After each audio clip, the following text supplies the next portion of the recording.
سؤال المشكله ايه اللي تم النهارده يا باشا؟ اللي تم النهارده ان احنا كنا واخدين وعد من رئيس الشعبة العامة الحاج عبد الله غراب ان ما يتمش بدء النظام او بدء العمل زي ما خد مع الوزير ومع رئيس الوزراء بموافقة رئيس الاتحاد العام الحاج احمد الوكيل ورئيس الشعبة العامة ان مفيش حاجة هتتم الا بعد يوم 15/3 لتعديل بنود العقد وصرف الحافز وصرف مستحقاتنا وتفعيل لجنة التظلمات وان كل مستحقاتنا من المذكرات القديمة هتتوجد وبعد تعديل بنود العقد. حصل ايه بقى في الفيوم؟ الا فوجئنا بمدير وكيل المديرية عاوز يشغل المنظومة اللي هو ابراهيم اسماعيل، استاذ ابراهيم اسماعيل، فعاوز يشغل المنظومة عن طريق ايه؟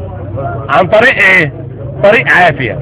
يشغل واحد بدون ما يعلم بالتشغيل ما ينفعش. هو عاوز يشغله يا يطلع المنظومة اللي اتفقنا عليها في العقد يا اما ما يشغلش واحد برغيف صغير ورغيف ويساويه بالمنظومة اللي هي شغالة حاليا حتى الآن، ويجي يقول ان انا شغلت المنظومة بقالي 15 يوم وناجحة في الفيوم. فيوم ليس راضي عن المنظومة وما ينفعش بيها، ودي مش منظومة عشان يشتغل بيها. ده حاجة حمدي عملته ايه النهارده؟ بص احنا طبعا اصحاب المخابز على مستوى المحافظة وقفوا وقالوا مش هنشتغل قطعي وهنعمل توقف جزئي بعد التواصل مع المحافظ لاصحاب المخابز ان مش هتتم المنظومة الا بعد موافقة الاتحاد العام، واحنا جزء من الشعبة لا يتجزأ. اصل الفيوم دي جزء من يعني المحافظ قال لك تؤجل لحين تبدأ مع المنظومة الجديدة اللي هي في 15/3 مع تعديل بنود العقد وصرف المستحقات.